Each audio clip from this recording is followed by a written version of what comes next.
Hello, Spud. How are you? Hello, Tommie Kelly. Spud, you're getting mighty into your Celtic stuff, as they like to annoy people by saying right now. Celtic? What did you have? Oh, Jesus, Celtic. Yes, we're from a Celtic background. We have Celts over here. When we were in primary school, there was a huge debate between, like 8-year-olds giving out to the teacher saying because he wanted to call them the Celts because that's what they're called. That's what they're called, yeah. But everyone wanted the Celts because of the football team. But even the football team thing is wrong because your man who established Celtic, until the day he died, he always called them Celtic. Or Celtic FC is what he called them. He was an Irish Christian brother, wasn't he? I've no idea. It because there's two. That kicky ball thing, I've no idea. Yeah, well, it's a football thing for you don't care. But I'm going to give you some trivia. There's actually two Irish established Scottish football teams in the highest league in Scotland. You have Celtic is Celtic, and Hibs, Hibernians. Hibernians were the Irish immigrants in Edinburgh. They're like the Anglo-Irish though, aren't they? Kind of really Protestant Irish, no? The Hibernians. Is that right?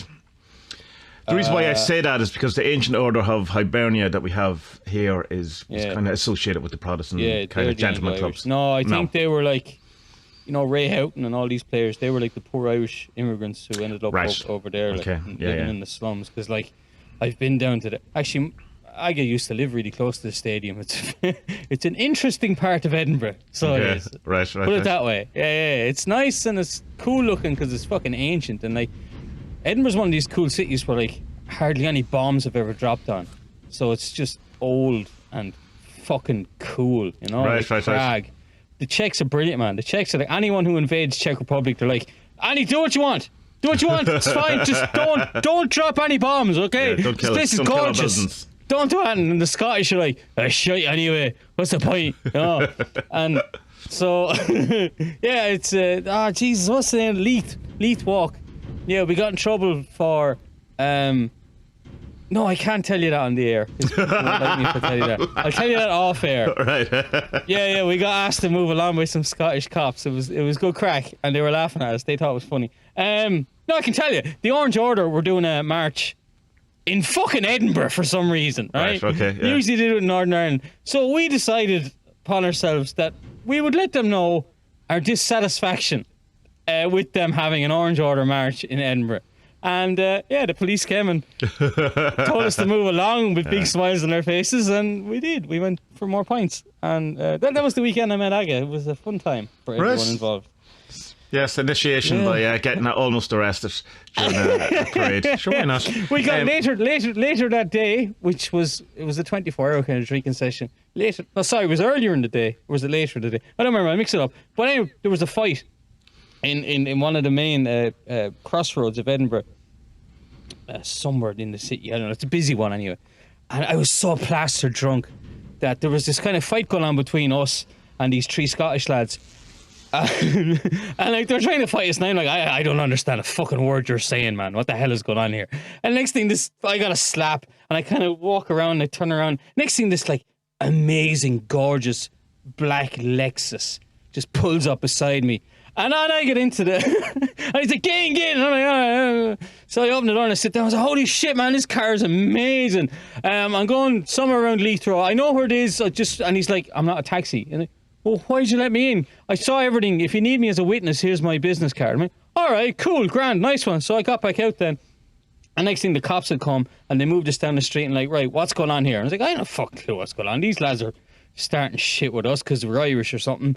And your man, there's a Scottish fella and he has a Union Jack as a kind of tunic around his waist. I don't know, maybe they'd been playing football or Rangers or something or whatever that day. I have no recollection of what it was.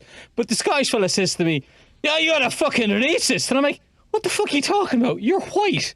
How can I be racist? We're both the same race. And the same thing, the cops just started laughing and they're like, right, look, lads, go off ahead there. You can go off ahead. Because we were plastered. We were so drunk. We couldn't have given a witness statement anyway. But then one of the lads was fairly sober and he went with them and gave a thing. And I think they got in trouble. The 2 or 3 lads got in trouble. They had to stay in the cells and all. Well, we went to an Aussie bar because it was open at 6 in the morning to watch the Irish Lions or British Lions or something. And my brother was so pissed. He walked into one corner of the pub and started opening his trousers. We're like, what are you doing? He's like, I'm going taking a piss. What's the problem? We're like, no, man, that's not the toilet. It looks like a toilet. Anyway, yeah. Good times. Hello, everyone. Spud reveals his past as a degenerate on the podcast. Haven't given up yet. I have to apologise a bit because my it's very windy here, and it seems that it's been picked up by my microphone. So I don't hear it, to be honest. Well, picked up by the good microphone, not the headset one. Yeah. But because I have metal shutters on the windows, so they just kind of clang when the wee man does be in here. He hears them and he goes, noise. And I go, don't be scared, it's only the wind. And so I have him trained there to go that when he hears it, I go, that's the wind saying hello to you. So he laughs, he goes, oh, hello, Bodie. Brilliant. Yeah. Next thing, be talking back though. Yeah, well, he is. Fair dues to the wee man. He's 2.5 and he's like pretty much potty trained, so good for him. And that's all but on him. He decided that was all on him. It's great when they do that, isn't it? We had to struggle with the second one. With the first one, he was like, wait now, all those kids are doing stuff. Wait, I want to do that. And then he just started doing it. Yeah, that was it. Nice. Yeah, because with the preschool, he was seeing everyone else. So he just got into it. We were sitting down at dinner last night, and the young fella has this thing with green food lately because he likes Popeye. So I was like, right, I'm gonna fucking totally green him up. So there was spinach, broccoli, and green pesto in this dinner yesterday. Right. And this is the greatest thing ever. Like, but we're sitting there, and it's the usual mayhem of a fucking nuclear family. Fucking the young one is putting spaghetti in her hair and making mustaches. I'm listening. I just eating it. Keep going. And he's throwing away the broccoli because he won't eat that, but he'd eat everything else. And then suddenly he comes out and over and just says, "You should never listen to Satan." Well, I mean, true story. Me and I looked at each other, we're like, what? And he said it again, "You should never listen to Satan." I'm like, well, yeah, okay. I mean, you can't really argue against it, can you? Just, yeah, all right. But I'm like should he? He's only in preschool and he's getting taught about Satan, or because I was trying to explain this to Aga last night. Like when we had religion in primary schools, whatever it was, a half hour every day or every second day or whatever. But like, I don't know. For me, growing up, there was a big difference between the devil and Satan. Yeah, Satan yeah. is. Yeah, is that? Do you have that as well? Do you? The devil and Satan. Yeah, because the devil for me is kind of like the trickster. He's a trickster. He's Loki, or he's something like that. You know what I mean? He's like he's someone who'll trick you into giving up your soul. Whereas Satan he'll just fuck you up because he's yeah. You know, but like I'm like he's 5, and I guess like look, it's probably just a behavior thing in school. It's like they were bold in school. The religion teacher said, "Don't listen to Satan," or "Don't be tempted by Satan," or whatever the fuck it was. But it's like. And did he say it in Polish or in English? Like what's Polish. Yeah, Polish. What's Polish for Satan? Satan, is it? God, I've no idea. Satan. Yeah, Satan. Yeah. And so I was like, I said, well, okay, so why don't you go into school tomorrow and then just teach her then ask your teachers but God made Satan, you know, and then see what she says. And then Aga's like, he's 5. Don't do that. No, but he has to win the battles I have in my head with my teachers. Yeah. He's like, okay, how do I tell Mikush that I might be becoming a druid? Or ask your teacher about the Eightfold Path. There you are. Yeah, how there is no good and bad and there's only balance. Well, there is good and bad, but you need to find the balance. And I don't need, like, and then she was asking me the other day, like, do you think the kids are going to listen to your podcast? I was like, yeah, I've thought about that before as well. And I mean, what am I going to do? Like, they're going to say, Dad, what's all this stuff? And I'm just going to, you know what? Just go back to the earliest one with me and Tommie and start. That was the beginning of the downhill or uphill slope, depending on our perspective. In 15 years, I don't know. It's like it's a weird one. It's like I'm sure you've thought about it as well. Like, how am I going to explain this to him? Yeah, but there was a kind of a more. I think the switch for me was that when I kind of came out of the broom closet, I suppose, and that's a terrible expression, but it kind of there was a point where I kind of hid all of this for years. And I mean, like. We know each other for years, and I didn't tell you anything about it. Any of this, you don't mean any, you know. And it's so there's just one point where she goes, "Oh fuck it, I'm just gonna do it, whatever." I did try to kind of do websites under like a stupid magic name and stuff, and then within 2 weeks, Facebook went, "No, you have to use your own name." Right, they don't do that anymore. I think they got No, they don't do it legally anymore, challenged. So I just kind of, I just like whatever, and every now and again, you kind of when you get a friend request or something on Facebook from someone from years ago, and you kind of go, oh, do I allow them into the? I just go fuck it, whatever. Yeah, it's up to them to deal with it or not, or run away or not give a shit, whatever it is. 99% of people don't give a shit. Yeah, at they all. don't. No. Yeah. And in the good way, not in the the kind of whatever, man. It's just like, right, grand, that's cool. Yeah. I think my thing is now that like if someone brings it up to me, I'll talk about them. No fucking problem. But I'm not going to be like, hey, can I tell you about an angel? Yeah. And also I think the approach is kind of different in that I'm just interested in trying to find out, but I'm not, proselytizing, or I'm not trying to convert. I'm not saying, oh, magic is real and you should believe in it, or, it's like, I'm into this and I like thinking about it and I like talking about it and, do whatever you want. Well, it's not that I'm worried about. I don't really know what the right approach is with the young fella in school, because, Poland is such a Catholic country. Everyone goes to school and does religion and stuff, and they don't have, over the last, say, 5 years, there have been more, Aga was telling me last night, there have been more and more sex scandals coming out and stuff like that, and more people are taking their kids out of religion. And the thing is that, like, the reason he's doing religion in preschool, creche, whatever the fuck you call it, kindergarten, is because we were asked, should we leave him in? And at first I said no, and I literally was putting his clothes on, his jacket on, and I came back to the teacher and said, you know what, if he's the only one who's not doing it, then don't exclude him. If his friends are doing it, keep him in, because keep him with his friends. That's more important, And yeah, I still think that way. Like, Jesus, you don't want them to be the singled out kid who's like, he doesn't do religion, he's going to hell. Because that's exactly what would fucking happen. So you don't want that, but like at the same time, it's like I don't want to raise a priest. No, we were going to send him to a non-religious school, but like, the actual non-religious school offer that you have is kind of a bit culty here. Yeah. And we kind of looked into it, and it's kind of has their own little weirdness in other areas. So I don't know. There's an awful lot of people don't allow their children into the religion here, so it's not well, you don't know what each year is going to be like, but I would say at the time it'll be a case of that it wouldn't really be a single thing. Yeah. But because the dilemma is, because that you want him to be included with his friends, but also you don't want to be fucking ruined with the like utter bullshit that is. No, not ruined. Catholic. It's not like, no, look, if I think religious studies are a good idea. But that's not what you get. But that's not what you get. That definitely isn't you get indoctrination I think that into would be a weird Catholicism. But she was telling me yesterday that if kids are taken out of religion classes, they're given ethics classes, and I was like, oh well, that's far better. Oh yeah, obviously, I'd rather learn about Plato than Moses or whoever, That's not like, I mean, I think people should know about Moses. You know what I mean? Yeah, they should. Just an example. Yeah, you know but I mean, and I think people should know about Christianity and all that, but it should be as part of a wider gamut of religious thought.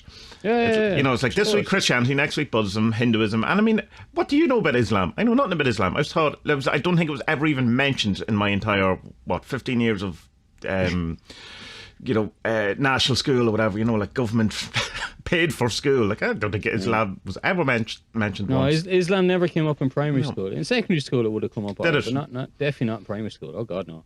No, you see, we were at a school that was originally a priest school, like the Marist. So there was still a lot of priests about. So the religious class for most of the time was still kind of at that point, although it was getting out of it. They were kind of bringing in other ideas like Buddhism and Hinduism, but it was only to make fun of them at that point. It was and wider wrong. Just make fun of them all. Like, no, but there's another thing here as well, and I this happened years ago. I was teaching these a family of people, 3 of them, but there was a younger son as well, and he was like communion age. But none of them were religious. They'd never been to churches or anything like that since they became adults. The first kid was like 10 or 15 years of a difference. There was a good bit of a difference in the ages, and he had never done a communion or a confession or anything like that, and he was like fairly anti-religious. but the young fella, like he was full on. He wanted a communion. Like he had to have a communion because all his mates were having a communion and having a party. And that's a fucking massive thing. Like we think in Ireland communion's a big thing. Man, you ain't seen nothing until you've seen a Polish communion. You know, it's yeah. But look, I know it's a money grab for the kid. The kid gets a laptop or a fucking quad bike or whatever. I get 100 quid, I think, something like that. Yeah. And although 100 quid 50 years ago was fucking a lot of money. Yeah, I know. Yeah, I got money as well. It was decent money because I had loads of aunties and uncles. I was delighted. But like, I remember having that thing, and I think it was one of the books you sent me, Robert Anton Wilson, and he described this thing where he expected when he made his communion that he would be filled with this. Oh yeah, it is. Yeah, it's Robert Anton thing of the Holy Spirit, and I was like, I had that. Yeah. I thought I was going to make my communion, and there would be a moment of fucking nothing. I was like, what? That's it? Yeah. It's so built up as well. Yeah. It's like an entire year of your primary school life is devoted to this thing. Like when you're 7, well, I think it's 8 now. And then nothing happened. Nothing. Yeah. To anybody, and it's not like just me. I really wanted to believe. I was 8, brought up in a rural Irish thing where, like, even my ma gives out communion. My uncle's a fucking priest. Like, I was like, yes, God is going to like me. Woo! And just he's like, nah, man, you're going to have to work harder at this. Okay, fine, yeah, go off and read the fucking Kabbalah and get to know Metatron. Hello, Metatron. How are you? Hello, yeah. Remember me? Yeah, I was around 30 years ago and nothing happened, and I'm back again because, I need someone's approval. Oh, God, imagine going to Metatron because you need approval. I fucking think of better places to go. I don't know, like... I don't know what's best for him. I really don't know. Like, I think it should be left up to him, but like, he's 5. What the fuck I was reading an interesting thing last night in a book. I'll come back to it because I want to talk more about it. And it was talking about the Inuits, or as we used to call them, the Eskimos. And I think that's kind of not allowed anymore. But anyway, the Inuits have a thing, at least according to this book I was reading, where they were saying that up until the age of 12 or 13, that the child is totally indulged in everything that they want, because it is seen that they have their holy guardian angel or their ancestor or their ka or whatever it is basically the residing force within the body until the age of 12, when their own spirit can take over and become really? charged. So they let them do whatever they want. So like the example is that if they say, I want this knife, I want to play with this knife, the mother gives the baby the knife because who is she to disagree with this ancient old spirit that knows more? And if that's true, which I assume it is, why wouldn't it be true? Then it's it obviously works, because I mean the people they have survived the keep that's going, a really cool idea. I'm not sure I could live with an indulged child who gets every single thing done. Well, can you think how impossible that would be? No, but like, think of it like the way Vanessa runs the school. There's a bit of a Montessori thing, isn't it? And that's the way Mickey's thing is. Well, no, it's not. It's not Montessori, but it's a bit, isn't it? No, it's play based, learning through play, which Montessori is very formalised and has very strict kind of things. Well, I think our school is like what Vanessa runs, right? Because it's not Montessori, but it's a bit like it, whereas that stuff is put out in front of the kids in the morning and they just kind of choose what they're going to do. Yeah. Do you know? Well, I mean, it's not to say that in play-based that there's no structure. There's plenty of structure. It's just, there's like, in Montessori, don't ask me, this is kind of picking up by, hearing people talk in the background, is like, on Tuesday morning, you play with tractors. And that's what you do every Tuesday morning. On Wednesday afternoon, you talk about God and not to be tempted by Satan. And Thursday morning, you go to the park. And that's just how it is. Whereas there's free play time in the thing. Anyway, but it's kind of but what I think more the Inuit thing was more indulging the child and treating them as an adult, which, well, I mean, it's from our culture that, we don't do that. We do the opposite of that. But yeah, I mean, it obviously works in some way, but it'd be...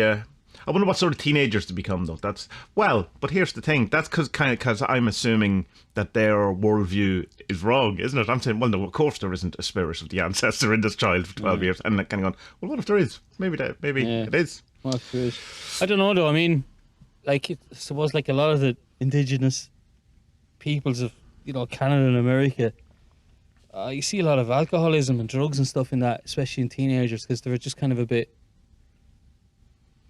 get a bit lost with like, right, I've been brought up this way, but like actually the world is like that. I'm like, oh, what the fuck do I do? Like, yeah, but in the sense of that it's being thrown into a Western yeah. rather than their indigenous kind of way of living forced them to drink. It's the yeah, of course, yeah.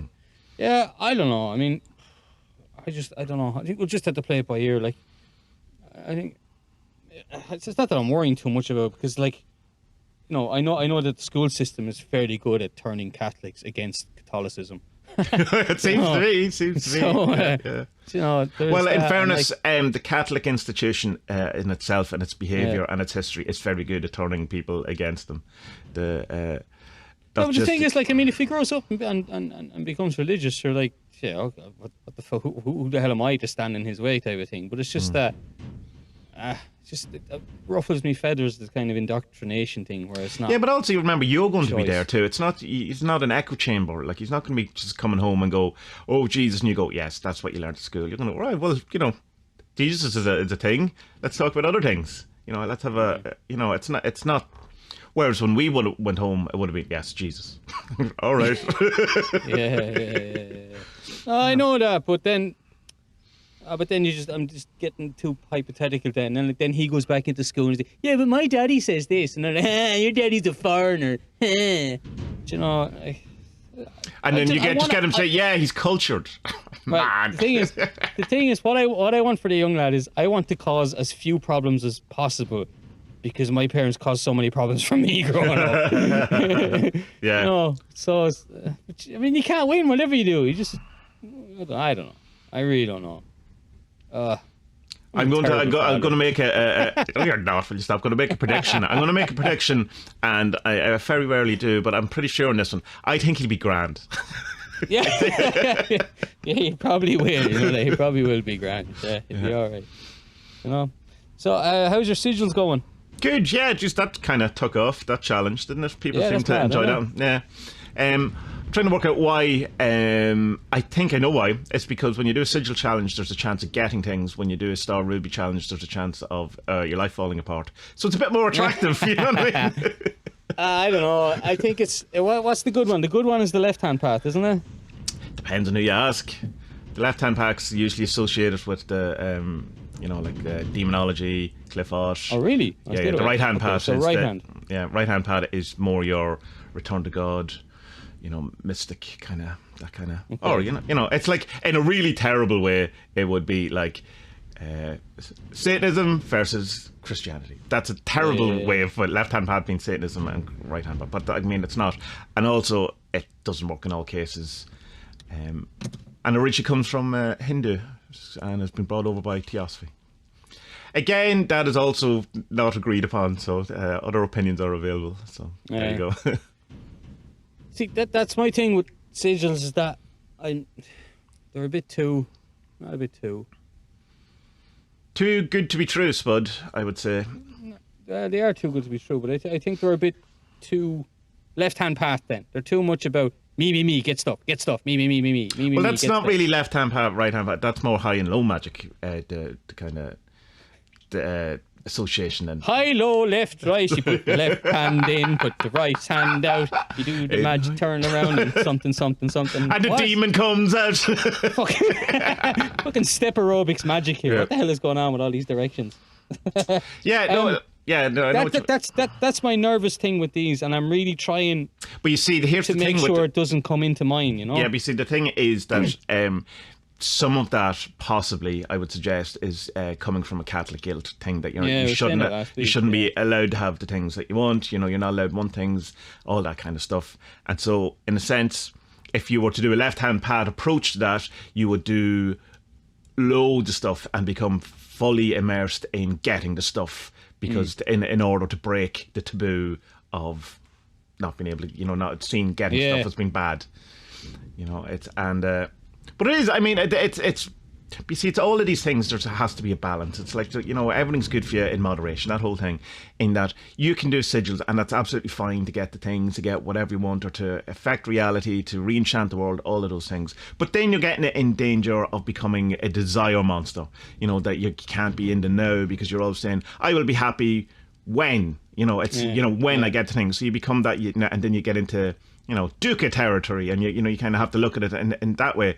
So then you kind of pull back, but to throw then the baby out with the bathwater, saying that I have to, because what happens then, I feel, in my experience, is that you go from I want too much, then you kind of have to balance that out, and then you kind of shun the wanting, and you kind of demonize it, and you kind of say, well, I must suffer, and then you get into the Catholic guilt kind of thing of that. It's kind of more spiritual to suffer, to endure. More worthy, isn't it? You're more worthy. You're a better. And then you go, well, there's plenty of stories of all these, saintly, wonderful, godly people who, were so poor, and let's exonerate the poorness and the thing. And most of that's because most people who were about were poor, and so you had to make it Everyone kind of look feel like it's rather than going, well, maybe we should all have a car. I don't know who wants a car in Jerusalem 2,000 years ago.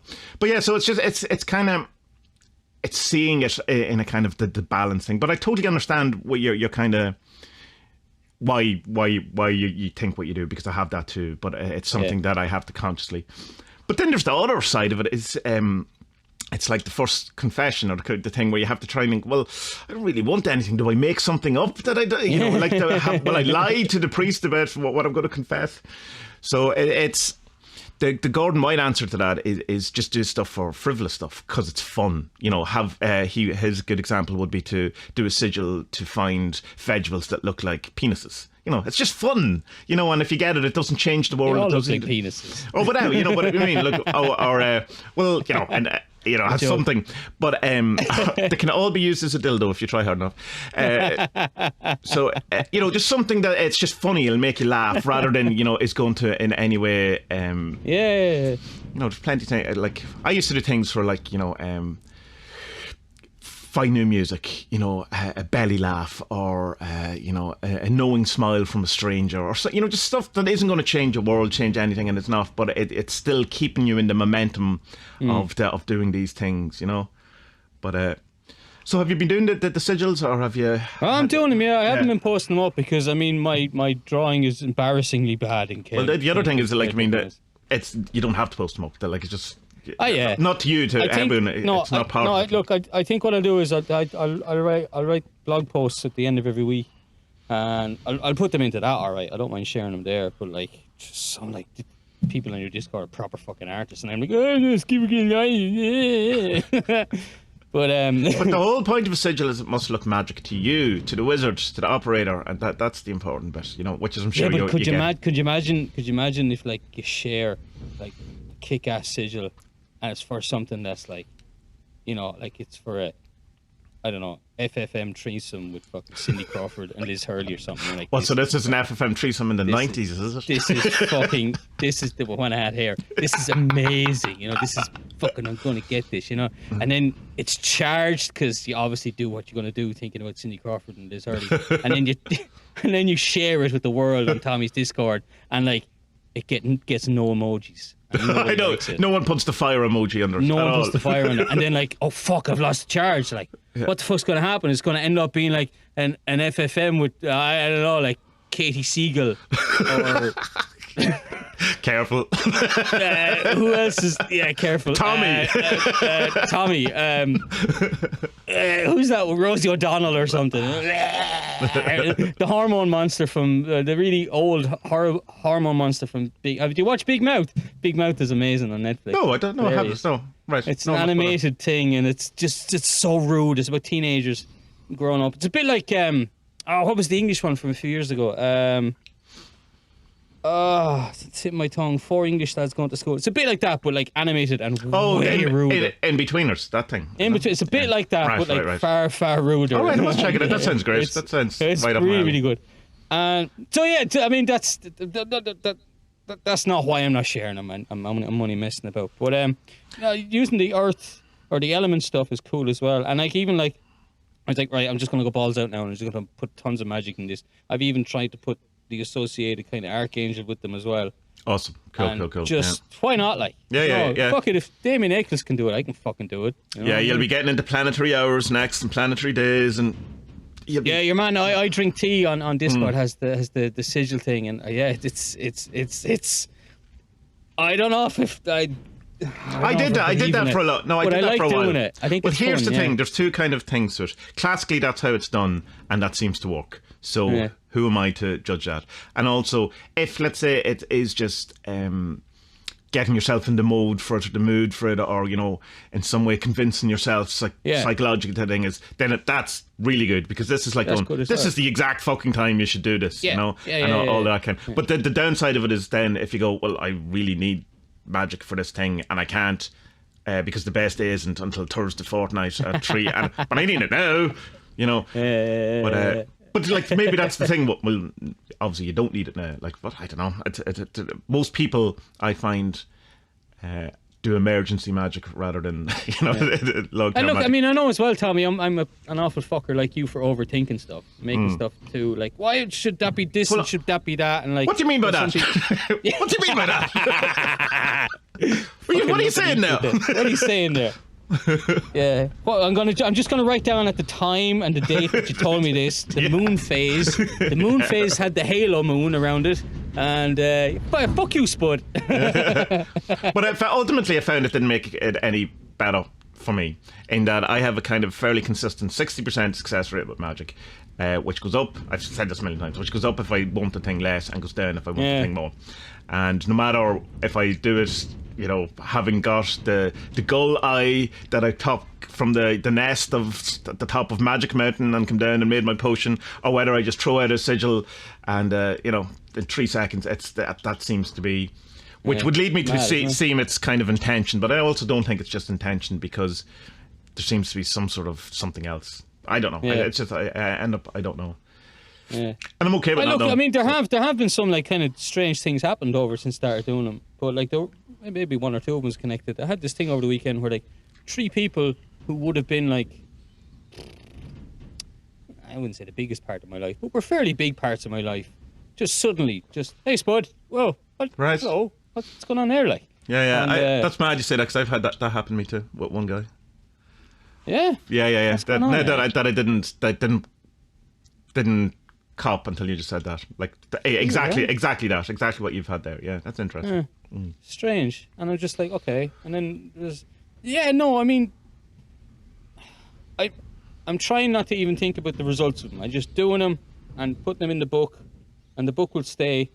And then I've already forgotten what I asked for last week. Well, that's good. That's good. That's good. How will you know if you get it? Yeah, well, I suppose you just know, don't you? Well, I assume it's when you go, oh yeah, I remember I did that. That was the thing, yeah. No, in the middle of your threesome going, oh yeah, I did do the sigil for this.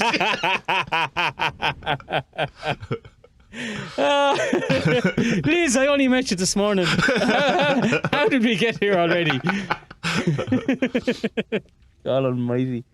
I must get that, but there's a book on I've seen it with the elemental magic. It looks the only thing that's really on it, and it has the earth, water, fire and air stuff. Yeah, I was looking through my books just to find a bit more about it when I was coming up with it, and I've a load of Wiccan books and stuff that I got. There's definitely going to be elemental stuff in this, and there's not. I'm very surprised by that. Yeah. No, there's not much. There's really not much about it. The Epoch has it, and there was one other book that had it. Oh, I can't remember, but that was it. And it was like kind of a page on it, and I was going, is this not like the kind of foundation of a kind of magic thought? This is a really good idea. Like, yeah. If we can break up our ideas into how they fit into them, and then break them down further and concentrate on them, and then you can become Superman, Batman, whatever Joker, you want to be. If you're into the left-hand part, you can become the Joker. I'm not going to judge you. I'm balanced and I'm yin. Yeah. I'm balanced in yin and yang, and therefore just my general kind of aura is judging, but I'm not judging. I am the line that separates the snakes. I keep having this weird fucking vision when I'm meditating, man, and it's like the fucking, how to explain it? I've rehearsed this a couple of times to try to explain it, and I still can't get the words out properly. Oh, proper It's like mystery. No, it's like this. Like there's a huge kind of lightning storm, but it feels like it's where time and space are. You know, when you pull the plastic off a fucking Oh, right, okay, yeah. wrapped thing, and it's like it's still going, and I'm like, why am I seeing this? Is it Why like me? a rip in the space-time continuum, like that? I don't know if it's a rip. I mean, I think it's just that it's still going. Okay. I hope it's not a rip. Now you've said a rip. It's probably a rip. What have I done? But a rip could be a good This is thing. my fault. I've caused a rip. Ah! Oh no! Oh no, we're all gonna die and it's my fault because I was fucking around with angels. God damn it! I tell you, I've been hanging around with Patrick Harpur for the last week. And Jesus Christ, am I enjoying that man? That in a book way, haven't actually met him, or Am I enjoying that man? Yeah, I haven't met him, and if I did, I would socially distance and wear a mask. But no, just from reading his books, I've read two of his books now. Demonic Reality is such a good book. It's an unbelievably good book. And the other one I'm reading now has two different names, one in America and one in the UK. But it's basically, the guide to your soul or something like that. The soul one, yeah. It's good, yeah. It's brilliant. It's really good. I'll tell you, I have to explain this, and this is me talking completely 100% about me. Other experiences are available, and I'm not necessarily saying that this is how it will work for anyone else. It's only for me. So over the last while, I've been doing many things and getting involved in different areas and different kind of things. From like say from Rune Soup to the Alan Chapmans to whatever. And this kind of last couple of months or whatever has it's been quite tough for me in many ways because I kind of embedded myself very much in the Magia kind of place or whatever. And I found by the end of it that, as you know, that I got very kind of down out of it. And I feel that was this kind of worldview that was coming out of it that was like, basically it's Kingsley by proxy. This kind of defeatist, almost weary hopelessness that kind of permeates the kind of even the Magia stuff, in the sense of, the Magia, the whole thing is it's about the setting sun. It's that bit at the end of the day, the ion is that thing. And so it's like the end of an ion, it's like an ending or whatever. But it's kind of tangentially, there's an interesting thing that I noticed during the week, that if you look at the old Tempe symbol, okay, which is the O and the A, is the alpha and the omega, the conjunction of opposites, together, that whole entire thing. And then you look at the ion symbol, or the Magia symbol, which is the the kind of, I suppose, the evolution or the next phase, or one leading to the other. And if you notice it, that the circle moves up and the A becomes a pyramid. So by Tempe to ion is actually the sun is rising, whereas the entire kind of description of it is the sun setting. But I just thought that was interesting, that it seems to be going in the opposite direction if you go by the symbolism. Yeah. And I was kind of then thinking, what would be then the next bit, which would obviously be a circle above, like a 45-degree angle, because if the A is moving to a pyramid, then it would have to be the thing. Another thing I could find is the Earth symbol that's used in Stargate is that exact symbol, which would be so not a real symbol, but the thing. But it's kind of very down, and this kind of sense of that, this hopelessness or whatever, and it's kind of going that all roads seem to lead to this, and that there was like, even in all the kind of spirituality I've ever kind of got into, like even from Stuart Wilde, who's like the most positive person and thing, and that's why it's attracted him, got so into cataclysms, the end of the world, new world orders, all of this type of thing. Then you move on years and you have, Gordon White. He has a similar kind of, not quite as cataclysmic, but has, the conspiracy type thing, the deep state, all of this kind of very negative. Oh yeah, fascism. Yeah. Well, whatever is the correct word for that. And then even like you go into like into the Kingsley stuff, and again you're getting, and it's like just it seems a relentless pessimism. I wonder what links those three white colonial people. I wonder. Yeah. Interesting. Has it got any to do with a flag that's blue and red and white? Well, Gordon's Australian, not English, so remember. but it's still shackle draggers, man. Shackle draggers. Sorry, no, that's not a nice joke to Australians. Aussies are great crack. No, Gordon White is not. So yeah, but I mean, and that's kind of just picking kind of names. There's plenty of other ones, and just kind of insistence on we're all fucked, right? And we deserve it. Particularly in the Kingsley type stuff, there's a kind of a disdain or a bitterness towards, as if we've personally let him down, right? You know, that kind of and that kind of and even at times I can see that definitely. Well, 100% Kingsley worldview has been adopted by Alan Chapman. Like that he would say that himself. But that kind of disdain, almost judgmental thing started creeping in towards the end of that retreat I was doing. From my perspective, that's what I seen anyway. So I was getting kind of going like, is that what it is? Is that all roads always lead to this? You know, as Alan says, the Magia teacher says, darkness always wins in the end. Like, oh, Jesus Christ, like. But you know, the light has the final say. I was going, is that the only thing we can do? Is that what all kind of spirituality leads to? If you look at all this kind of the golden chain from, you know, Empedocles to, depending on who you want to look at, Kingsley, like that's the thing. And I was going, yeah, I don't like that. I don't know. And like I'm kind of going, well, just because I don't like it doesn't mean it's true, but I can't live like that, and I don't want to live like that. And when you can't see the difference between the spirit of the times and the spirits of the depths, I think possibly it's worth considering that your view might be wrong. And then, true, every now and again, Abraxas will be messaging me, go, yeah, you have to read this book. You have to read this book. I go, yeah, well, I'll add it to the list. It's fine. And then when I came out, he finished it and goes, no, you have to read this book, like you idiot. You read this fucking book. And so I read the book. Mine is downstairs in quarantine. I'm not allowed to open it. And I read it, and it was like and I'm not being hyperbolic when I say this. Like every single thread of my life through spirituality and all of the different things is the conjunction, that book. It's like as if you've gone, right, you've done all the work, you went through, you got the whole thing. Here you go. That's it. And because I'm reading it and going, holy fuck! Like it joins the Magia, it joins the UFO stuff, all the different things. It brings in the Stuart Wilde stuff. It brings all of these things in one nice package and I can go, all right, have I? Is this it? I have arrived. And that kind of explains the full secrets of the world. But it's like going, all right, now I know what I believe. You know, that this is where all these things have kind of come to. And without the kind of hopelessness or world weariness or of a Kingsley or whatever. Well, look, I mean, I've tried to say it a few times and not gotten the words out properly, but like, Kingsley is just outright wrong about the end of the world, because the end of Western civilization, because Western civilization has ended a couple of times. Like, you might have heard of the Black Plague. Have you heard of the Black Plague and what happened after that? That was one end. There was also other plagues which were bad, and there was the French Revolution, the coming of democracy to Europe. That was also the end, an end of Western civilization. There was the Counter-Reformation, the church wars.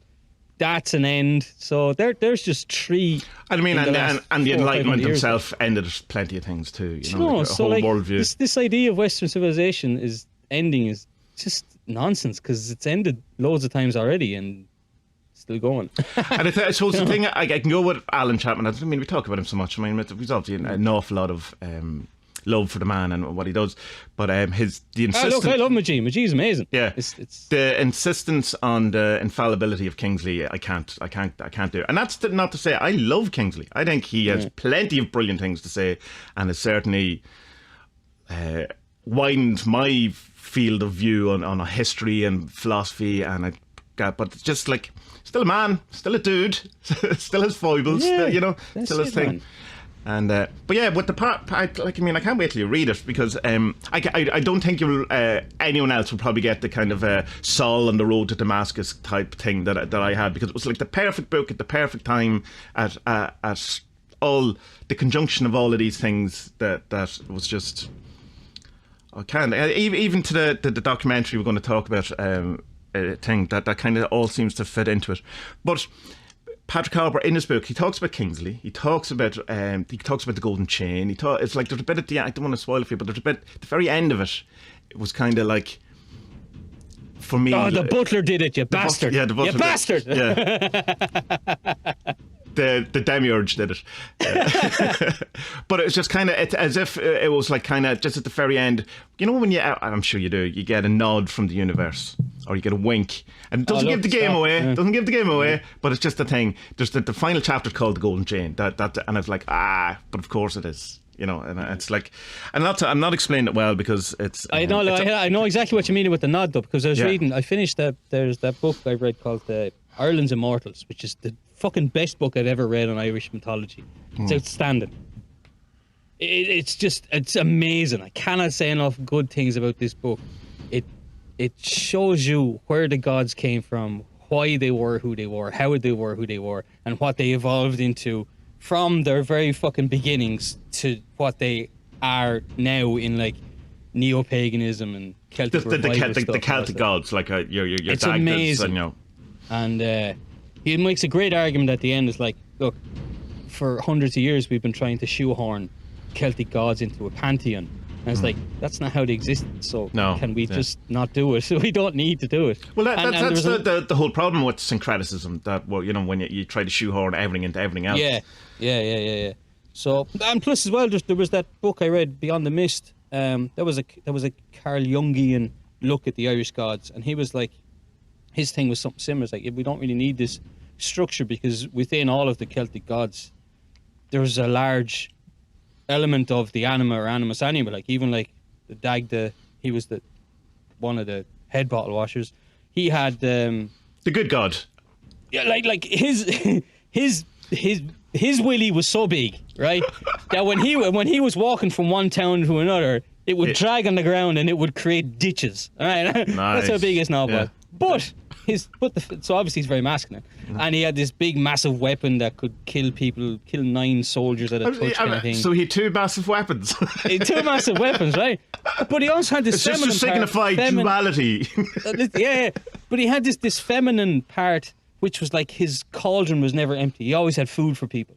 Do you know? Yeah. So okay, that's dated, feminist or whatever. But like, it's just the way it was. But the wink at the thing was like, because, you know, I'm trying to work on this fucking Celtic story of mine.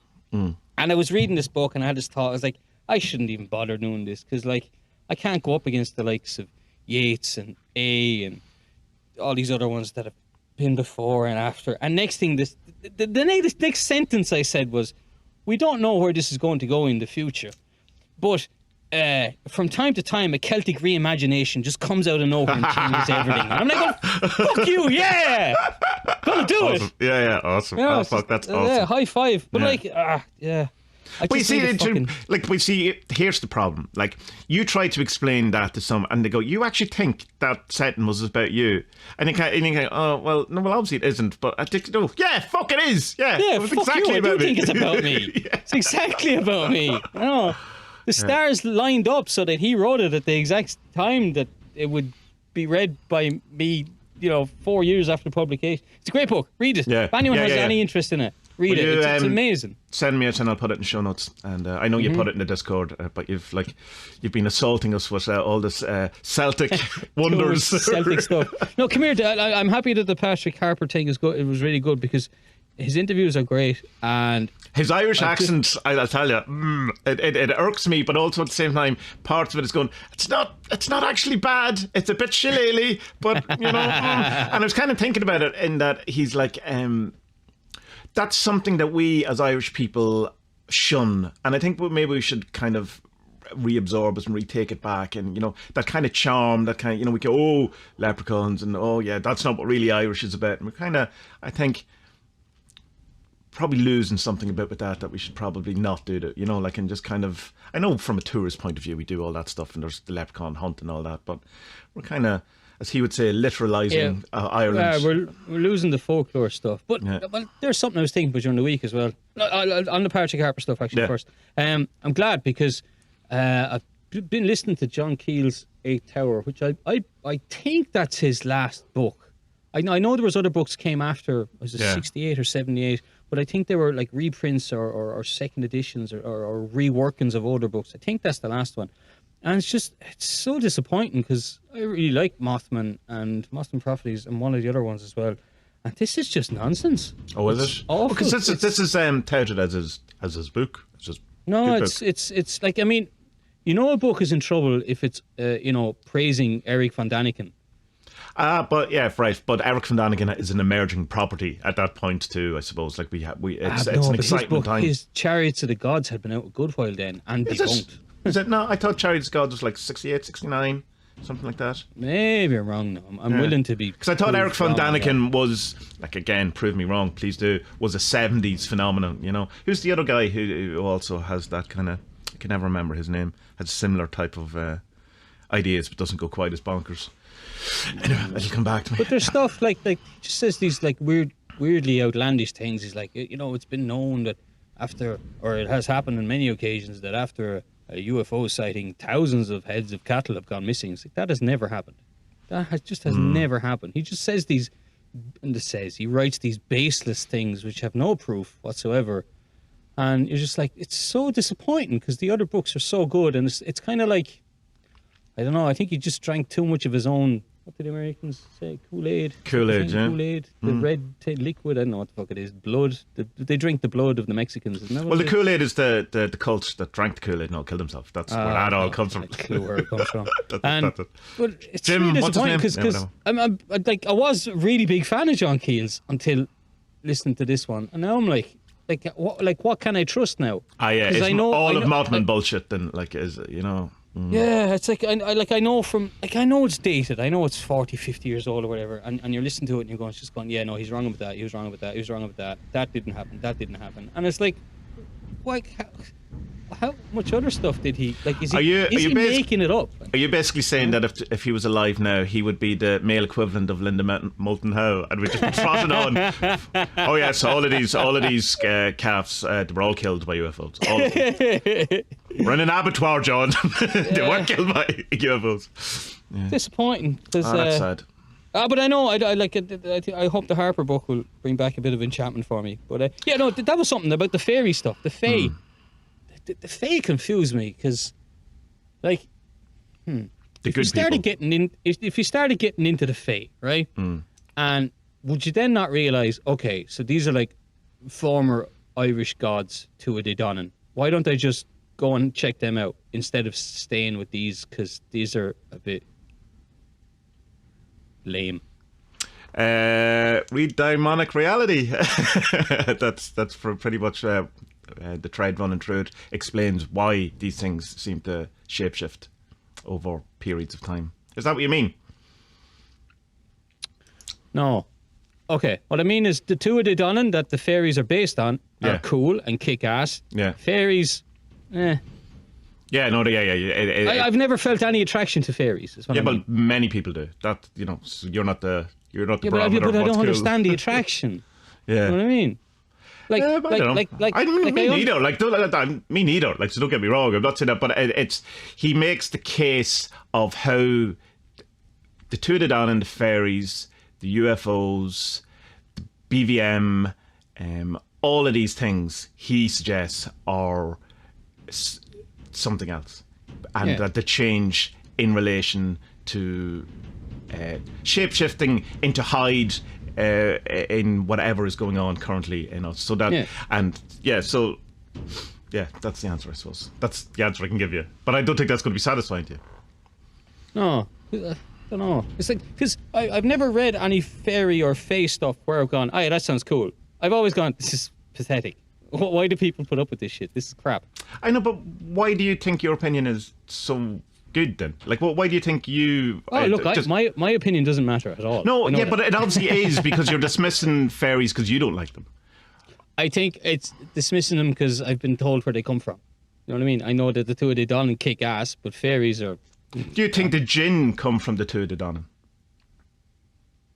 No. Right, but it's the same, possibly, they behave in exactly the same way. So... Yeah. That's true. Yeah. No, that's okay, yeah. Yes. But the fairies don't, you see. The fairies are much more... Well, which fairies? Because there's a lot of the fairies isn't the winged sprites at the end of the garden. The little trickster fellas, the little trickster fellas that make you dig up graves because they're too lazy to do it and stuff like that. Yeah. I don't know. I don't know. Yeah. But I mean, I don't know. I've never been into fairies either. But it's kind of, I suppose the thing of seeing them as just a kind of animation of something, is that even pronouncing that right? More universal, and it just happens to be the thing. I don't know. I mean, I'll be interested to see what you think. To be honest, it sounds like the two of us are just talking about stuff we don't know enough about, and that's true. I think it's more, I don't really understand your where you come from on it, in that you think, and tell me if I'm wrong, that because you don't like something that other people shouldn't. That's what it sounds like to me. No. That's not what I mean at all. No, God, no. What I mean is that so the fairies come from the earlier gods. Why not just go to the earlier gods? Because that's not what people are experiencing. If they go to a fairy fort, they're not experiencing the Tuatha Dé Danann, they're experiencing fairies. Yeah, but the fairies are the Tuatha Dé Danann. Maybe. You know what I mean? Tommie, that's a fact, Tommie. That's not an opinion. Well, I mean, if you were just going as a mythist, or not seeing it as a magical reality. Yeah. So it depends. If you're just going as a literalist, then you're right. But I'm a magician. I'm not a literalist. So I don't, but but I know it's my own mental block that I've spoken about before with things like with Ohm, with ruins. This is another thing as well. It's because I know more about it historically. I can't look at it in a more magical way. Yeah, but I mean, the thing of fairy is more than Ireland. So the actual idea of fairy cannot be coming from the Tuatha Dé Danann if you have jinns on the other side of the world that have no connection to it. Yeah. That's my point. It's not my point. That's Patrick Harpur's point, and many other people's point. No, I get that. I get that. I don't think we're not. Yeah. No, I get it. I know. I just need to look up it more and get someone to maybe convince me of it a bit more. But I just. No, I think it's like discount fairies. I mean, it's fine. It's like it's. I certainly I've not gravitated towards them at all. Never did. But it's. I would hesitate to dismiss the idea because so many, what do I know? And I've been wrong so many times about different things that it's just because it seems from some sort of logical point of view that something can't exist. I don't know. I don't know the answer. Yeah. But yeah, read it, and that kind of idea of that. The doubleness of it, that the not, because we kind of have a see it how they're kind of spirits, or that they're kind of, but they have a material existence, and it's kind of these lovely way of explaining the kind of double nature of that it's both, and we should stop trying to, in the idea of that, when we hear of the word mystery, that's a mystery, and then kind of in religious or spiritual sense, we have this kind of wrong thinking that's something to be solved. Where it's just, no, that's a mystery. That's just what it is. It's a thing to be pondered, not to be solved.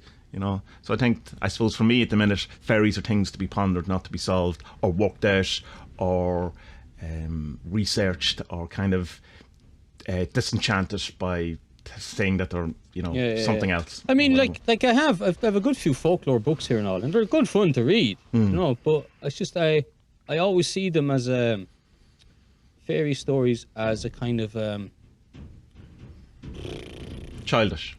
How to put this? Yeah, no, not childish, because there's often dead bodies and they're hiding shit and killing people and stuff. So they're not really. Well, I suppose they were for kids years ago, like those old Hansel and Gretel stuff. They're pretty. Anyway, Grimm's brothers, isn't it? I just kind of see them as a bit more. They're like Aesop fable things. They're like there's something here to learn in it. Whereas that I see the stories of the Tua as okay, these people he's experienced these gods in a different way. But I suppose one way of thinking of it, I suppose, is that myths play out over time in different ways, and it's the kind of thing. And that one really great thing I pick up from, and I mean I've heard this before, but it's remember we talked about before that maybe there's some kind of when you start a role playing game, and you have, when you pick your class, I mean, bard or whatever it is. But the kind of suggestion is that there's a particular myth that we're all playing out, and if we can work out what that is, then we think. So like it's like the bard myth or whatever it is, the kind of thing, and like over time that these things kind of just repeat and repeat and repeat, and they have this kind of, once you work that out. So when you're saying, oh, they're just Aesop fables or whatever, I suppose the reply, the Harpur thing would be, yeah, exactly. That's exactly what it is. But not to rather than discounting because of that, seeing the amazement of that the same thing is repeating over and over and over under different guises, shape shifting over time to fit in, to never give the game away. But to always kind of have a, so that you have the two to Danon, to Faries, to whatever, to of course, the Greys, I mean, which are doing the same thing now. Yeah. It is a massive shame that we're losing that tradition, because like I remember being a kid and like my granddad telling me all these mad fairy stories. Yeah. Oh, you shouldn't go into that woods. Why? Oh, sit down and I'll tell you. Like, I know, yeah. I have no idea if he was making it up. He probably wasn't making it up. He probably heard some things from someone else, and they were amazing. But like, I don't have any of these for my young lad. Yeah. But like maybe still have it in many ways in that you're allowed. You can totally do it. But no, like a farmer will not cut down a tree in the middle of a field, because that's a fairy tree, and you're fucked if you do it. And like we have one at the front of our house when we were building it, whatever, that we couldn't cut down because there's something. It's a holly tree. You can't do that. You have to leave it. It's a nice tree anyway. I'm happy enough. It's no problem. But so I mean there is that part. But like I don't know. Well, the thing is, you have to enchant it then for him, than the way your granddad did. You have to do it. It's not kind of, I don't have it. Your granddad mightn't have had it for you either, and he had to make it. He had to make the enchantment. Anyway, I'll just make it up then. Well, no, you don't have to make it up, because I mean you know the stuff. You know the things. Why have to make it up? Of course. Like, right, before we run out of time, because I want to talk about this documentary. This is in and of itself. Am I right? That's it. In and of itself. Yeah. Derek Del Guadio. I'm glad you tried it. Guadio, Delgaudio. Guadio, yeah. That's what it sounds like. I love this. Like. I loved it from the and Frank start. Oz, man. You got to mention Frank Oz. Fucking Fozzie Bear directed it. Fozzie Bear and Stephen Colbert, as he calls himself. Colbert is his name. But Frank Oz directed it. And I saw his name, I'm like, this is going to be great. It's Fozzie Bear. And he directed the original show too. It's not just that he directed this video version of it. Like he was. Oh, right, really? Okay, I didn't know that. Okay, cool. Yeah, this is the first thing I wrote down in the notes was like, how do we talk about this without spoiling? The very first thing. If you have not seen this, turn this off right now, because the whole part of the magic of it is not knowing. That's literally, so if you've not seen it, stop listening now and go and watch it. Go and listen to it. Or go watch it, then come back. Yeah, no one ever comes back. Yeah, have you ever done that in a podcast? Like, have you ever gone back to finish the podcast? Have you? I have. Not every time, but I have. I know I've done it. But seriously, don't listen to us before you watch it, because it's just going to spoil a brilliant thing for you. Oh, well, except to say it's 5 out of 5. It's 10 out of 10. 10 out of 10. It's amazing. It's amazing. Fucking watch it. It's the best. It's on performance Hulu, magic. Or your favourite torrent, I suppose, if you're so inclined. Anyway, so when the butler did it in the end, it was just shocking to me. Was it shocking to you? What did he call it? What was it? Rollista, wasn't it? Rollista. Yeah. Yeah, this is one of the, like, it's okay. When I saw it in the folder, I was like, right, this is going to be like that big mind thing. I thought that's what this was. Okay. I thought this is a deconstruction of the ego. He's going to awaken people in the crowd or something like that. And it's not like that at all. Well, is it not? I suppose it is and it isn't.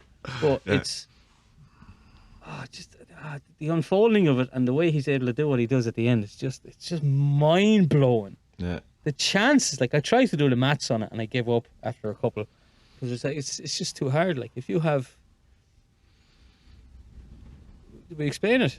We've done the spoilers. So you go into the theatre, and before you take your seat, they put up a big row of cards, and let's say there's 150 people in the audience. There must have been about 300 cards, or say something then. Sure, yeah. And they all say, I am something. So I am a leader, I am a joker, I am an accountant, I am a journalist, I am da-da-da-da. And you pick whichever card you think suits you the best.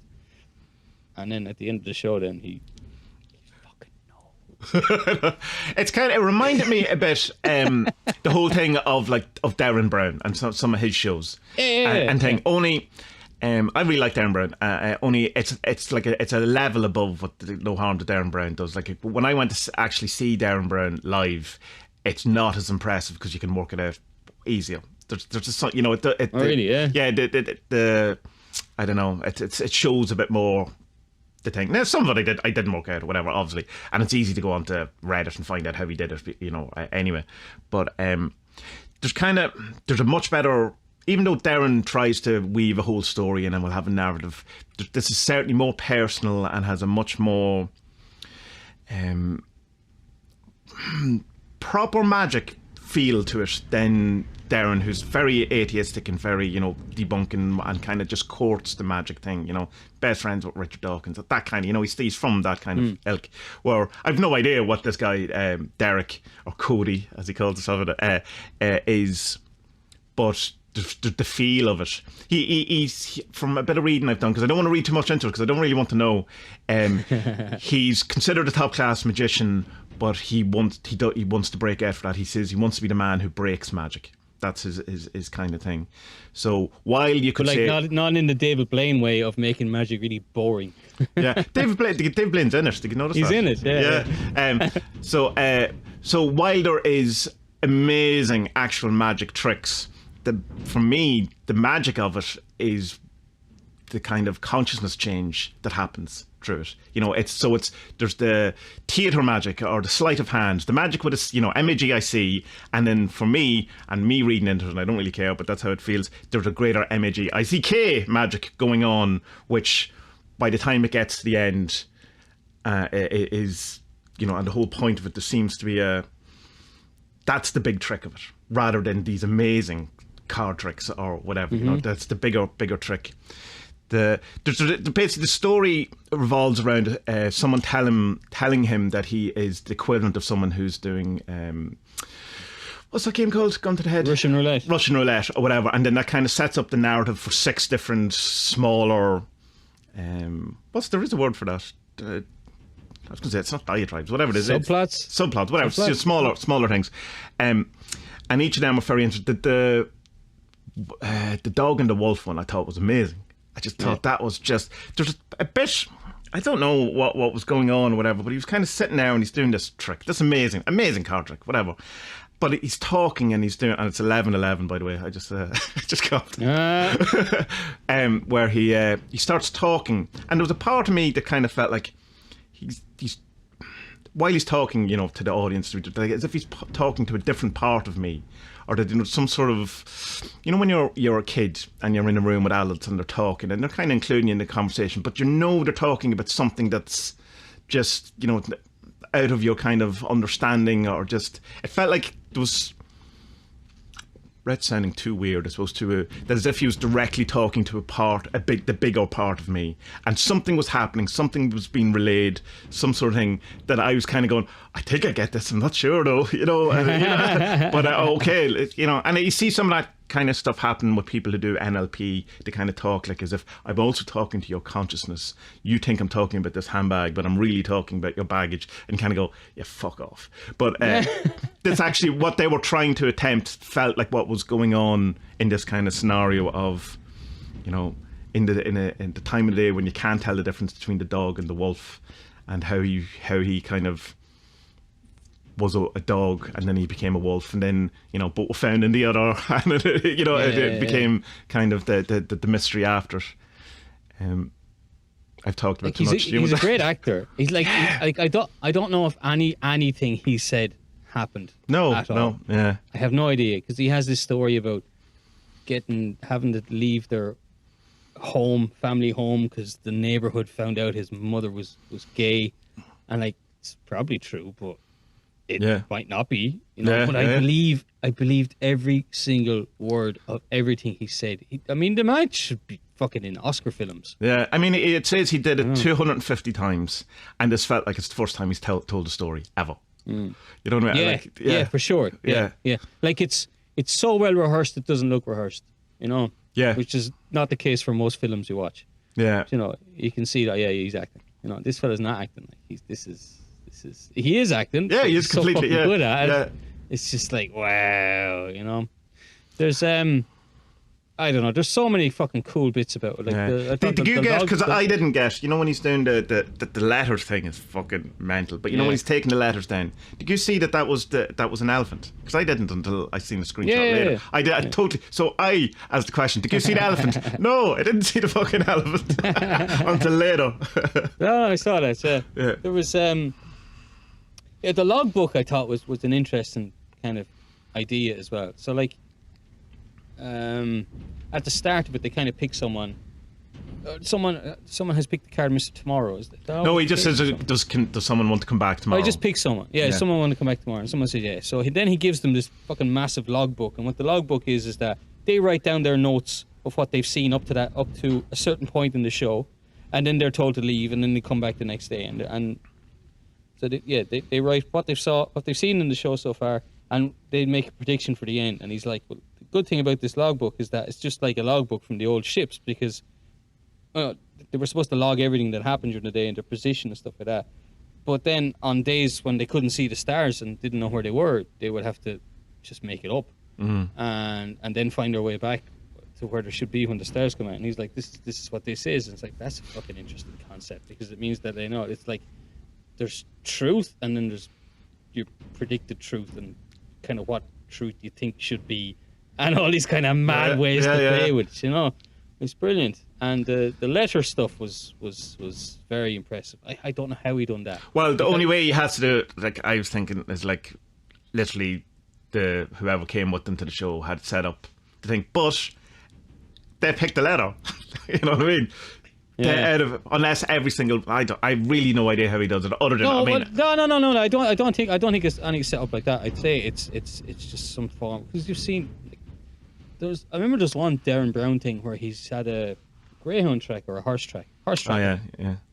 And he walks up to the woman and he shows her a losing horse bet, and he says, "Did this win?" And she's like, "No, sorry, I didn't lose." And he turns around and walks away. He comes back then about 5 seconds later, and as he goes up to her, he bangs the kiosk once or twice. And he says, "No, sorry, I think you've made a mistake. That one." And then she just, "Oh yeah, sorry, that one." And then just gives him like 200 quid or something, and he walks away. Or he buys the watch with the paper, the just white paper. Yeah. It's another one. Yeah. So like that's some sort of, I don't know what it is, some sort of very, very fast hypnosis. Well, it's NLP. That's what. That's NLP. Okay. Yeah. So that must be what he's doing to all these people that come up. It's just this. Well, here's the thing though. Darren says he doesn't think NLP is real, and he says that he kind of does that. He says that's he kind of does it to. Well, what does he say it is then? It's a hypnosis. No, he says it's a trick. It's a magic trick. It's it's what is it? I think he says at the beginning of everything that a blend of illusion, magic, film editing, all of these things just to make this look real. Oh, so is he after giving her a different bet slip then? It could be. Like he's yeah, but I mean, look at the lottery thing he did. It's definitely a split screen video thing. Like I mean, yeah. But you see, that's what I'm saying. When you kind of see, that's why I don't want to look too much into this. I don't want to know how he did the letter thing because that, like, literally, do not look at the man behind the curtain, at all in this. Oh well. Well, and again, that seems a bit hard on Darren Brown. I love Darren Brown, I think he's brilliant again, and he's all that stuff. No, I think it's a form of hypnosis because from the editing and the letters that we saw read out in the film, it's all quite similar. It's all about but it makes a point of view, a point of something very specific, like the name of the toilet where one used to get high with a friend. You know, the one that ended with the signature of 63, which he says is shorthand in my family for I love you. You know, there was one specific to that person element to each letter that it seemed. Okay, right. So I'm not explaining what I'm thinking. Okay. I don't think they were reading that. I think they were making up what they saw. Right. I think they saw text, but I think they read what thought they saw. Ah, right. Okay. You get That's me? interesting. Yeah. So because they all said similar things. It was all about, say, broken relationships or loving relationships. I'm so proud of you and I miss you. I can't wait to see you. Oh, I remember that moment in the toilet. Yeah. Do you know? Yeah, So the person is going to know that. So I think it's a hypnosis thing. Jesus, it's impressive if it is. It's like oh, Jesus, whatever it is. Whatever it is. But you know what? Like, I mean, saying this to Aga the other day. It's like, it's not that hard to make an American cry. Like, just put. Just put a video camera on them and they always cry. Like, dude, what the hell is wrong with them? They're always crying, you know. It's the Oprah effect. Okay. Look, maybe they're just more in touch with their feelings than us stone cold Irish losers. Or they just don't, actually show the stone cold face of the guy just going, "What? This is terrible. This is stupid. Not on this matter." Well, yeah. Well, that's the thing. So, like, most like stage hypnosis is a total con. Oh, absolutely, yeah. It's just people are on stage and like, oh shit, I have to go with this now. I know a friend of mine he was brought up on stage and your man must have in the ears, this is just a laugh, just go with it. And he's like, no. And if you say no, then you can't be hypnotized, please. Now, I do think I've also seen people properly hypnotized, and it is a real thing. It's definitely a real thing. But most of that stage stuff, because it's a bit of crack. But so yeah, he builds up to the end and then by doing this amazing card tricks. This is the dog wolf part. He does these amazing card counting things where it's like he's just pulling cards from nowhere, and like he can see the card that he's not supposed to have. Sorry, the card that he's looking for is on the top of the deck. Right? Yeah. You know it's on top of the deck. You can fucking see it, but suddenly it's not on the top of the deck and somewhere else. How do you do that? Like, I mean, the camera's right on his fucking hand, like, But he does this and it's very impressive, and he gets all the spades out or something, and then he looks up and he's like, well, some people say it's not good enough because they're not in order, and then he just puts them all out in front of him, turns them over, and suddenly they're all in order, and like that's fucking impressive. Yeah. But then he turns over the next pile and it's all the diamonds in order, and then it's all the hearts, and then all of the whatever is left, clubs, and just like, how, what the fuck, and then when the end happens, I was like, he's done the same thing, but with people. Yeah. He was he was showing us that. Well, explain what the ending is, I suppose. I'm gonna give the ending. So the end then is he gets everyone to stand up, and well, he says when you come in and you took the thing off the wall, some people took it just as a joke. I'm a ninja, whatever. But some people took it really serious, and the people who took it really serious stand up. Stand up, yeah. And then he went through the whole audience, which is about half of the people who are left standing, and he just says, I am an actor. Yeah. I am a mother. I am whatever it is. I am an accountant. I'm a ninja. I'm a good time. Whatever it was, like, and he Bill Gates, I am a leader. I am a leader.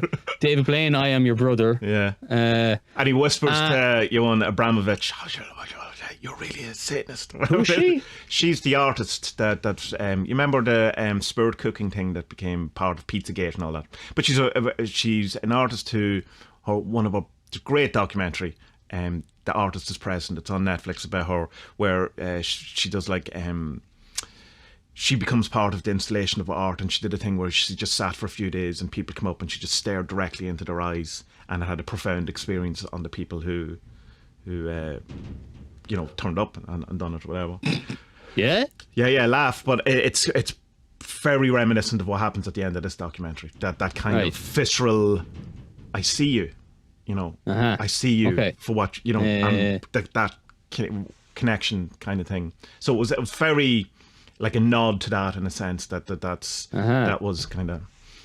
But yeah, I mean, I'm explaining it badly, and I don't think you can explain it correctly. It's something you kind of have to see. People hate her because they think she's like part of the whole Pizzagate thing and all that. And, whatever.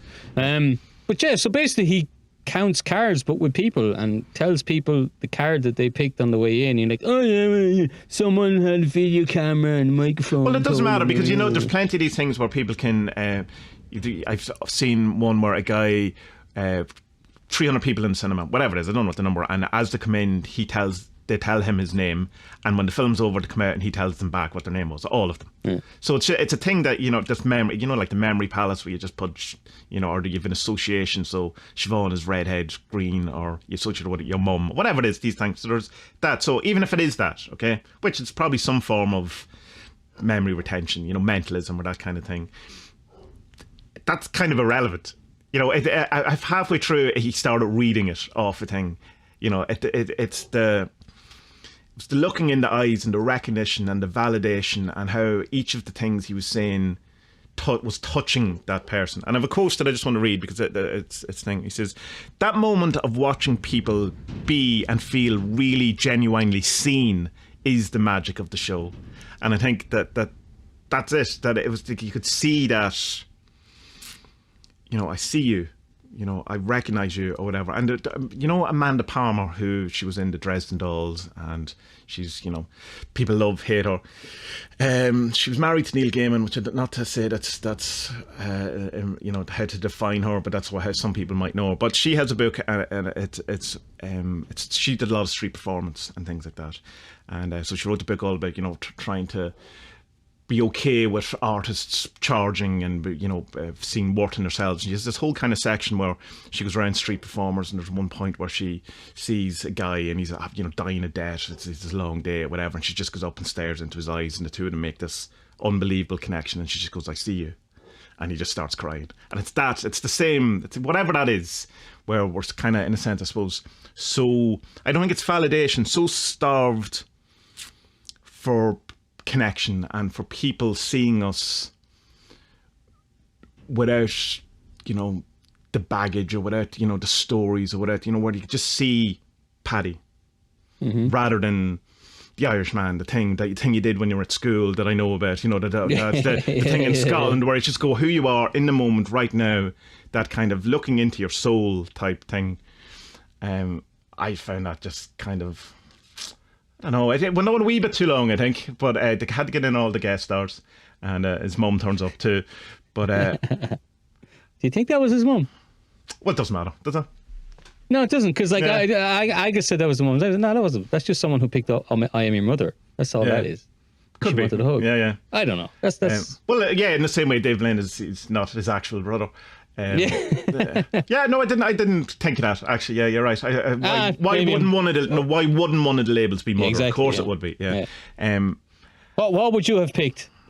I would have gone with very first one I seen was Illustrator, which I thought was interesting. But I don't know if I would have picked it because it's not an actual. I don't really like that as a word. I don't know. It depends on the day, doesn't it? Yeah, it does depend. But I think if I'd have seen Lone Wolf, I'd have took that. Yeah. I wouldn't have taken journalist because I'm not. I don't see myself as a journalist at all. I write words about football, but I'm not a journalist. Well, you're a journalist. I'm not a fucking sports journalist. But I definitely. It's only because you think you're not. Yeah, with that attitude, all of these. Things, but I don't think you want to be anymore either, do you? In the way you want. I love doing what I'm doing. It's just the Facebook stuff drives me a bit mad. All right, but whatever. It's just part of it. I have to accept it. One of the greatest things I've ever seen, and in the experience of it and the thing, and I mean, like, great in relationships, like it's not the same as my son being born.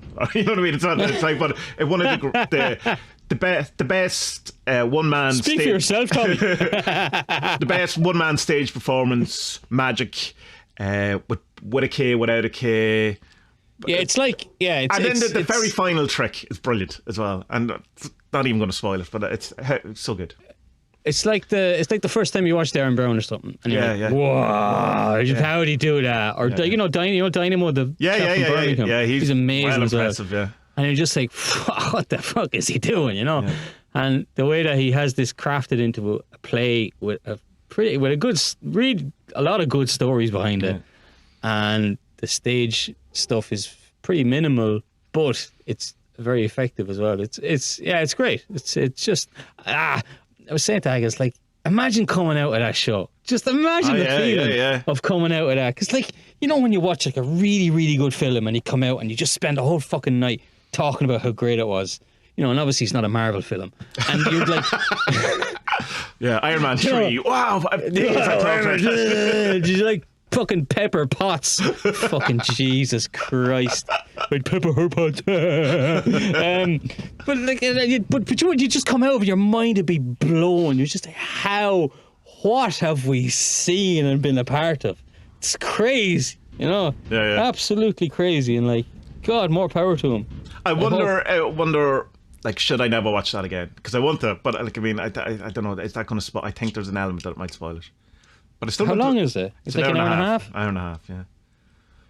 Nah, don't watch it. The next time someone's over, and you're having a few beers or something, watch it, because it'll blow their fucking mind, like, because it's just out of this world. It's like doing Big Mind, and then the next day I'll do Big Mind again. Yeah, it's not gonna work. It's not gonna work. You know, you gotta leave for 6 months. It's like an ayahuasca or mushrooms trip. You know, no, it doesn't work like that.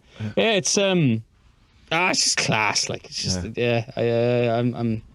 I'm delighted I didn't look too much into it. I literally just judged on the name. It's like, okay, this is another anti-ego thing or something. Yeah, because when I put the stuff in that folder, it's like, if I find something that, you know, the very briefest description, that might be interesting, just shove it in. And again, I don't want to know anything more about it. Yeah, but I mean, there's a likelihood of getting something terrible too, like something really what's Tommie making me watch here? It's it's class. It's proper magic, like, you know, proper stage magic, you know. Yeah. But I know, consciousness, and the whole thing of, like, I suppose that we kind of forget it's about this, you know, being that you're in the magic with the K, that the magic without the K, and I don't ever spell magic with a K anymore, really. This is what it used to do to people, you know, before we all got too cynical and go, it's a trick, and tried to work it out, where you just accepted the wonder, and it was in some way left you with a thing of going, well, maybe there is something, you know, an unfolding rather than a contraction. You know, and we have because now we're more interested in, you know, the shows where it goes behind and shows you how to do it, and you know, essentially lifts up the skirt of the magic industry, and you can go, all right, so let's disenchant the world entirely, like, you know, let's just do that. You know, no, this is an enchantment, an absolute enchantment. I wonder what kind of drove him to, like, because, okay, if the bit about the card counting and dealing and all that, if that story is true and he was a crook, basically, like, it's got me thinking, like, I wonder how many people there are living in around Vegas, or what's the other one in America where you can gamble? I know you can go to the Atlantic City reservations. What's it called? Nookie Thompson, fucking Boardwalk Empire. Damn it! Atlantic City, is it? Atlantic City, I think it's Atlantic City, yeah. But there must be a good few people who can do the card counting, and they just, you know, they go in. Yeah, but I guarantee you, if there's someone who's that good at card counting, there's someone working for the casino who's better and can spot it a mile away. Someone. Yeah, but there's got to be a system, man. No, but like if you just randomize when you go, like, I'll go Tuesday morning at 9 o'clock. And then I won't go for 3 weeks until Thursday at 4 p.m. Just go in, just win $200 and leave. But surely you would have to be the dealer for that to work. You can't go in and get your 2 cards from the dealer, and you can't. No, but you don't need to. You can if you count cards, you don't need. Oh, you're just counting the cards. Yeah. You can just count the cards. Yeah. You can predict what you're getting. You know. I don't know. I'm not the guy from The Hangover. I can't do it. You know what I mean? Yeah. So I don't know. It's that's what got me thinking. It was like, you know, if he was doing this, I wonder what was it that kind of made him want to do a stage thing. Like, at what point where you're, you know, making good money at illegal card games, do you say to yourself, nah, I want something else. Like, I want a bit of fame or something. You know, I don't know, because it must go on. You know. Oh, it's certainly. I'm sure it does. He has a book out in a week or so. So I think it's about this. No, I think it's again. I kind of read the first sentence of it, goes, oh, that sounds all right, and stuck it on my wish list. And he does the audiobook, so awesome. I think from what I gather, it's kind of a, you know, an autobiographical fantasy. You know, that kind of not I was born here. It's like kind of weaving a story or something. But I didn't look too much into it, what it is, because I just want to listen to it. You know, but that'll be fun. It's really, really good. It's kind of put me in great mood after it, and it was like, it's the perfect length. Yeah. Yeah, because like the shocks in it, like they'll make you laugh. Like I was laughing loads through it. Just like, and it's not particularly funny. You just laugh because like he turns a card and it's such a surprise. Like what you just laugh. You just go, what the fuck? Like how? And that brilliant kind of point he makes about the golden brick, and he says, how we enchant things, and how we'll never be able to see that brick as for what it is again. Yeah. And then of course he makes it disappear. Which if you go to his website, you can see the map where all the bricks were left. So where people tagged and have photos of where everyone goes out and finds the brick then after. I mean, that one wouldn't have been hard. Okay, would make something disappear.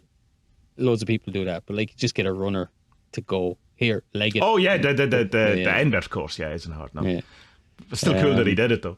It is still cool. Like, it's brilliant. It's just can't say enough good stuff about it. Watch it, and you'll like this kind of magic again. We're hoping that people have watched it because we told them not to listen to the end. Yeah. You already have watched it, so I know you do like it. Could you imagine not liking it? No, I can because I don't think my mum would like it because she hates magic tricks. So, but my mum, she's very. She doesn't like anything that's dark. And she doesn't like fantasy, so there's nothing for her. What do you talk about, Tommie? I don't know. COVID.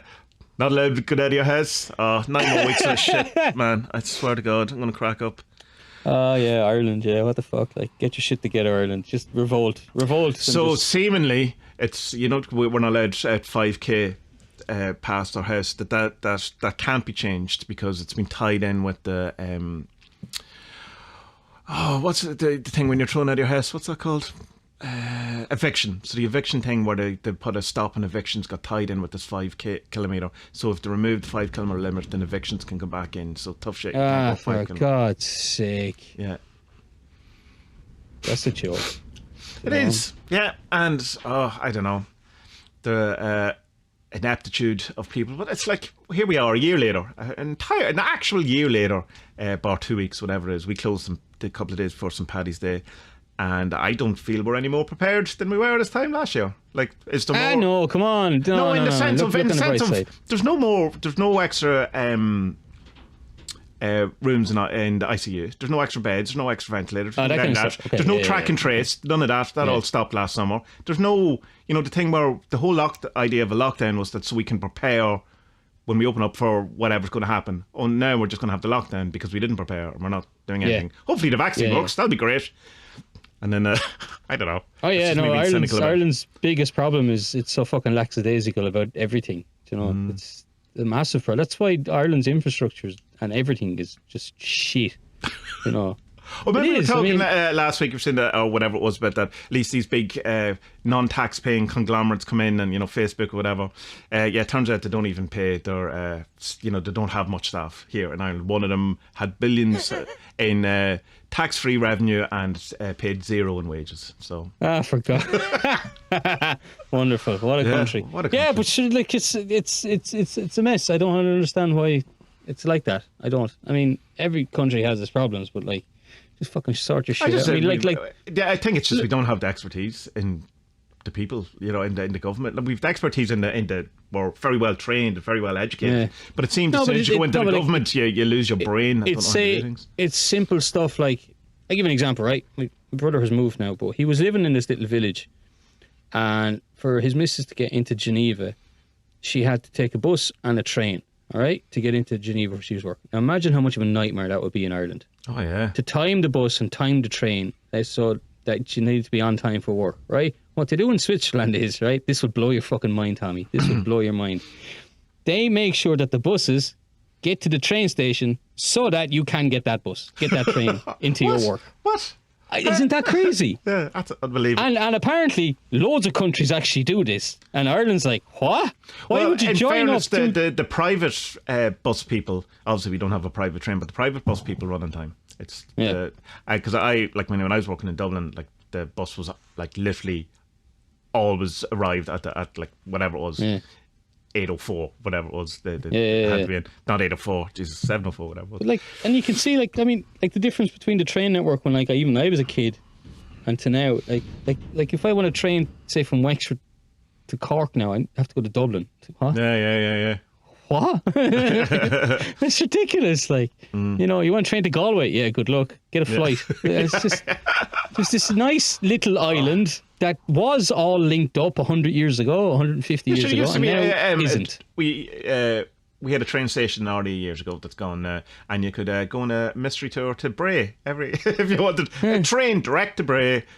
Without going to Dundalk or anything, so let's rip that up. Let's get rid of the trains. Let's get rid of like the veins of the country that connects it all up because everyone wants a car. It's like, no, that is not the way it should be. Yeah, and because like now it's opposite. It's going to go back the other way now. Like we're going to get more public transport, and you know, good. It's bizarre. I love. And look, I mean, you know, I miss Ireland, but I miss the people more than I miss the concept of Ireland. Yeah, it's. I mean, I love Ireland. I love living in Ireland. I love it. It's a frustrating country, though. Frustrating, and I understand. There's like less than 5 million of us. We're smaller than, you know, half the population of a decent sized city, like, or whatever, and that, you know, because of that, resources aren't what they could be. But that's getting a bit too long of an excuse at this point. Yeah, but like look at Denmark. Denmark, same size, same population or something. They have a million more. Czech Republic has, I think Czech Republic has 8 million, and it like literally has no water. Yeah. It's landlocked. You know, it has no imports because it has to say, Poland, can you let the truck through, please, Poland, please, please, Germany. You know, and it's I don't know. Stop moaning. But like, what are you going to do? Because like, I'm talking to you, talking to my dad, talking to friends at home in Ireland, and it's like, it's just shocking how badly, like, from being handled quite well. At one point I felt we were on top of it, absolutely. You know, at the beginning, brilliant, and then it kind of, but you're not doing any of the things that you're about to be doing, or you know. But the one light at the end of the tunnel is that they're going to change. When pubs open again, they're changing the licensing hours to do whatever you want, kind of a thing. So they're going to longer that, which is like not being able to buy drink, you know, until 12 o'clock on a Sunday. It's fucking such a stupid idea. Yeah, it's ridiculous. But I don't know. Ireland, great country. You should come and visit, particularly if you're from Brazil or what's the other one we're coming from, Dubai. We seem to really want those people, because what's happening seemingly is that people, well, Brazil, we want you to work in our meat factories. Doesn't matter if you're sick, just work in the meat factories. For slave labour, obviously. You would barely get paid. And we're going to put 50 in a house, and that's fine. Yeah. Fine. That's absolutely fine. That's what they do, yeah. And then they were saying that the people from, I think it's Dubai, if it's not, my apologies, but it's they came over, had a huge party, and then went to the UK, because if you come to Ireland, you can bypass the UK restrictions. So come here, have a big party, and then just go to the UK. And then go to England, go to Harrods, and spend all your blood-stained oil money. Yeah. But I can't go 5 kilometres past my house. Yeah. Crazy. You should. I kind of have to switch off or Ireland on Reddit, because like I understand it, but it's Jesus Christ, it's doom. But it's people just going, I can't cope with this. It's not doom in the sense of it's like, I'm finding this tremendously hard. But like, so someone was saying, it, you know? How do you think I live on the coast, so I've only 5 kilometres in one direction. At least you have 5 kilometres. Yeah. It's just, I don't know. Like, I don't know. I don't think I'd be able for the boredom of 5 kilometres within where I am. That's not too bad where I am now, but like when I was living in the city, that I'd be hanging from a rafter by now. Like, I wouldn't be able for that much time on my own. Just imagine like living in a flat or so. Like just thinking of, you know, different epochs of my life working. Going, imagine it happened then and how fucked I would have been. Like, you know, like what point? Like plenty of times where I lived on my own and, you know, loved it because, you know, it's your choice. And you know, living on your own is great. But imagine then you're on your own and same. Sure, look, geez, hard to go out to, like, you know, people living in flats in the Liberties or something like that. There's no park around. There's nowhere you can go. What the fuck are you supposed to do? Like, just sit at home and drink, watch Netflix, listen to podcasts. Say hello to Metatron. Bye-bye. Bye.